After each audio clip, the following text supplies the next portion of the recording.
నమస్తే. ఇవాళ మన స్టూడియోలో ప్రముఖ ఆధ్యాత్మికవేత్త, ఆస్ట్రాలజర్, దత్తాత్రేయ గణపతి ఉపాసకులు మురళీధర్ శర్మ గారు ఉన్నారు. గురుగారితో మాట్లాడదాం. గురుగారు నమస్కారం.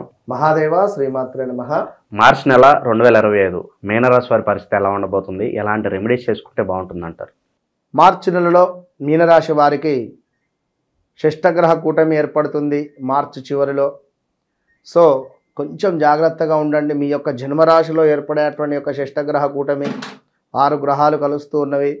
సో ఎలాంటి మైనస్ వాతావరణం ఉంటుందా, ప్లస్ వాతావరణం ఉంటుందా అనేటువంటిది మీ జాతకంలో ఈ యొక్క శనేశ్వరుని దశ, సూర్య భగవాను యొక్క దశ, శుక్ర భగవాను యొక్క దశ అయిపోయి ఉంటే చాలా బాగుంటుంది. లేదు అనుకుంటే దశలు కొంత ఇబ్బందికరంగా ఉంటుంది. సో మరి మొత్తం మీద ఈ యొక్క మీనరాశి వారికి సంబంధించి మనము ఈ మార్చి నెలలో చూసుకున్నట్టయితే ఈ మాసంలో మీనరాశి వారికి బుధుడు, శుక్రుడు, రాహువు తృతీయ స్థానంలో, గురువు చతుర్థ స్థానంలో, కుజుడు సప్తమ స్థానంలో, కేతువు వ్యయస్థానంలో, శని రాహువులు సంచరిస్తున్నారు ఈ యొక్క మార్చి నెలలో. మరి ఎండింగ్ వచ్చేసరికి చాలా శనేశ్వరుడు వీరి జన్మంలోకి రాబోతున్నాడు ఆఫ్టర్ 28 తర్వాత. మరి దీర్ఘకాలిక ఆలోచనలు, దీర్ఘకాలిక సమస్యల గురించి ఎంత ఆలోచన చేసినా కూడా కొంతమంది నిపుణులను కలుసుకున్నప్పటికీ కూడా ఫలితము అంతంత మాత్రంగానే ఉండేటువంటి పరిస్థితి ఉంది. భూ సంబంధిత లావాదేవీలు ఏవైతే ఉన్నాయో అనుకూలంగా మారుతున్నాయి. తప్పకుండా కూడా వీరొకసారి శ్రీశైలంకు వెళ్ళి స్వామివారి యొక్క దర్శనము అనేటువంటిది చాలా అవసరము. అదేవిధంగా టైలరింగ్ వారికి అనుకూలంగా ఉంది. నూతన వ్యాపారాన్ని ప్రారంభించాలన్న ఆలోచనలు ముడిపడుతున్నాయి. గృహోపకరణాలు కావచ్చును, వస్తువులు కావచ్చును, వస్త్రాలు కావచ్చును, విలువైనటువంటి ఆభరణాలు కావచ్చును కొనుగోలు చేయగలిగేటువంటి పరిస్థితి ఉంది. ఇంట్లో స్త్రీ మూర్తుల ఎవరైతే ఈ యొక్క మీనరాశికి సంబంధించినటువంటి పిల్లలు ఉన్నారో వయసు రీత్యా వారు మెచ్యూర్ అయ్యేటువంటి పరిస్థితి కూడా కనబడుతుంది. వీరు ఏవైతే ఎక్స్పెక్టేషన్ పెట్టుకుంటారో ఈ సంవత్సరం ఆ సంవత్సరం అని, బట్ అంతకంటే ముందే పిల్లలు మెచ్యూర్ అయ్యేటువంటి విధంగా ఉంది. అదేవిధంగా పిల్లల్ని సమానంగా కూడా పెంచాలి. ఒకళ్ళు ఎక్కువ ఒకరు తక్కువ అనేటువంటి విధంగా చూడకూడదు. ఈ సమయంలో పిల్లలకు మీపై ఒక తేడా భావం ఏర్పడుతుంది. అంటే మా అమ్మ పెద్ద పాపను, మా అక్కను అట్లా చూస్తుంది, నన్ను ఇట్లా చూస్తుంది అనేటువంటి ఆలోచన పిల్లలకు వచ్చేటువంటి సమయము ఇది అని చెప్తున్నాం. నూతన స్వగృహం కోసం చేసే ప్రయత్నాలు తప్పకుండా కూడా ఫలిస్తున్నాయి. క్రయ విక్రయాలలో లాభాలను పొందగలుగుతున్నారు. వస్త్ర వ్యాపారస్తులకు కాలం అనుకూలంగా ఉంది.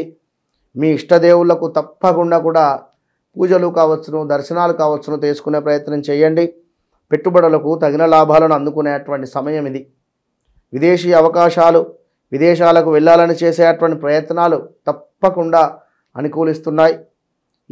ఈ యొక్క నెలలో నూతన వ్యాపారానికి తగినటువంటి పెట్టుబడులను అందుకోగలుగుతున్నారు. ఇరుగు పొరుగు వారితో మాట పట్టింపులు ఏవైతే ఉన్నాయో అవి చిన్న చిన్న గొడవలుగా కూడా ఏర్పడుతున్నాయి. జాగ్రత్తగా ఉండండి. ఫుడ్ వ్యాపారస్తులకు, క్యాటరింగ్ వ్యాపారస్తులకు ఎంతో అనుకూలంగా ఉంటుంది. కొన్ని కార్యక్రమాల నిమిత్తం అయిన వాళ్ళ సహాయ సహకారాలు, అదేవిధంగా స్నేహితుల ద్వారా ధనాన్ని కూడా పొందుతారు. ఇంట్లో వ్యాపార ప్రదేశాలలో కూడా తప్పకుండా కూడా మీరు ఈ యొక్క సాంబ్రాణి ధూపం వేయడం వల్ల మంచి ఫలితం అనేటువంటిది ఏర్పడుతుంది. నరదృష్టి అధికంగా ఉంది ఈ యొక్క మీనరాశి వారికి. కొత్త కార్యక్రమాల పట్ల కొంత ఆకర్షితులు అవుతున్నారు కొన్ని పనుల వల్ల. ఈ నెల రాజకీయాలు ఎంతగానో ఆకర్షిస్తాయి. దైవ కార్యక్రమాలు, ఆధ్యాత్మిక కార్యక్రమాల పట్ల శ్రద్ధ చూపిస్తున్నారు. నూతన వ్యాపారాన్ని ప్రారంభించాలనేటువంటి ఆలోచనలు అంతంత మాత్రంగా ఉంటాయి. పూజల్లో తప్పకుండా కూడా కుంకుమార్చన అనేటువంటిది మీకు చాలా అవసరం. పక్షులకు నీళ్లు పెట్టండి, ఆహారాన్ని ఇచ్చే ప్రయత్నం చేయండి. తప్పకుండా కూడా చేయాలనుకున్నటువంటి పనికి సరైనటువంటి సమయమును, సరిపడా ధనాన్ని సమయానికి లేక కొన్ని ఆలోచనగానే మిగిలిపోతాయి మీ పనులు. ఆలోచనలుగానే మిగిలిపోయిన తర్వాత కొన్ని రోజుల తర్వాత అవి కార్యరూపము దాల్చకుండా అది కలగానే మిగిలిపోయేటువంటి పరిస్థితి ఉంది. సో మీనరాశి వారు చాలా జాగ్రత్తగా ఉండాలి. మీ పద్ధతిని కించపరిచేవారు, అసత్య ప్రచారాలు చేసేటువంటి వారు మీ చుట్టూ ఉండేటువంటి పరిస్థితి కూడా గోచరిస్తూ ఉంది. తప్పకుండా గౌరీదేవి ఆరాధన కూడా ఎంతో మంచిది. అదేవిధంగా స్థిరాస్తి అమ్మకాల విషయంలో కొంత అనుకూలంగా ఉండబోతున్నాయి. కొంతమంది ద్వారా రుణ రూపేణ తీసుకున్నటువంటి ధనాన్ని తిరిగి ఇవ్వబోతున్నారు.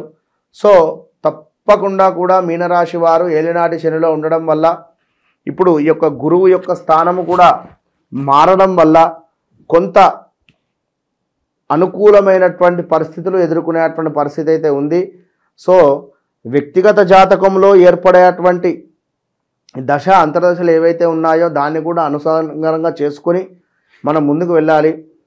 ఎందుకంటే మీనరాశిలో ఉండేటువంటి వారు చాలామంది కూడా ఎంతో ఉన్నతమైనటువంటి స్థానానికి ఆల్రెడీ వెళ్ళిపోయారు ఈ గత 2 సంవత్సరాలలో. ఇప్పుడు కొంత ఎక్కువగా ఇన్వెస్ట్మెంట్స్ కావచ్చును, నమ్మకం వెన్నుపోటు పొడిచేటువంటి పరిస్థితి ఉంటుంది. మీనరాశి వారికి వెన్నుపోటు పొడిచేవారు ఉంటారు. అర్థమైంది కదా. ఇదే మీనరాశి వారు వారి జాతకంలో శనేశ్వరుడు బాగా లేకుండానో, కొంత దశ అంతర్దశలు బాగుండకుండా ఉంటేనో, మీనరాశి వారిని ఎవరైతే నమ్మారో వారికి మీనరాశి వారు వెన్నుపోటు పొడుస్తారు. మీనరాశి వారికే మరలా కొన్ని రోజుల తర్వాత వేరే వారి ద్వారా వెన్నుపోటు లభిస్తుంది. సో కొన్ని తెలియని విషయాలు బట్టబయలయ్యే పరిస్థితి ఉంది. ఇల్లీగల్ అఫైర్స్ కావచ్చును.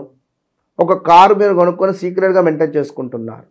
సో అది పలానా వ్యక్తి కారు కొన్నాడు, పలానా సార్ కారు కొన్నాడు అనే విషయం ప్రచారం అవుతుంది. సో మీరు ఏదైనా ఈ మీనరాశి వారే ఇప్పుడు అనకూడదు కానీ ఈ యొక్క లంకె బిందెల కోసం తిరగడం కానీ, ఈ యొక్క గుప్త నిధుల కోసం తిరగడం కానీ, తిరిగి డబ్బులు వృధా ఖర్చు చేసుకోవడం కానీ జరుగుతుంది. దీనికి సంబంధించినటువంటి ఆలోచనలు, దానికి సంబంధించినటువంటి కళలు ఉంటూ డబ్బులు కొంత వృధా చేసుకొని మోసపోయేటువంటి పరిస్థితులు కూడా ఉంటాయి. సో వృత్తిపరమైనటువంటి ఆటంకాలు, వృత్తిపరమైనటువంటి చిక్కులు, వృత్తిలో కొంత మైనస్ వాతావరణము. సో మనము నాది అనుకున్న సందర్భం నుండి నాది కాదు కదా, నేను పొరబడ్డా, అయ్యో అనేటువంటి భావన. నూతన వాహనం కొనుగోలు చేయడం కానీ, భార్యాభర్తలలో అన్యోన్యత లోపించడం కానీ, భర్త వృత్తిపరంగా దూరంగా ఉండడం కానీ, లేదా వారానికి ఒకసారో నెలకు ఒకసారో రావడం కానీ, ఇలా ఉండేటువంటి సందర్భాలు కోకొల్లలు. సో కాళ్ళ నొప్పులు, కాళ్ళకు దెబ్బలు తాకడాలు కానీ చాలా ఉంటవి. మంచి మంచి రెమెడీస్ చాలా ఉన్నవి, ఫాలో అవుతూ మంచి ఫలితాన్ని పొందండి మీనరాశి వారు. All the best. మార్చి నెలలో మీనరాశి వారికి ఎలాంటి ఫలితాలు ఉంటాయో వివరించినందుకు ధన్యవాదాలు గురుగారు. మహాదేవ.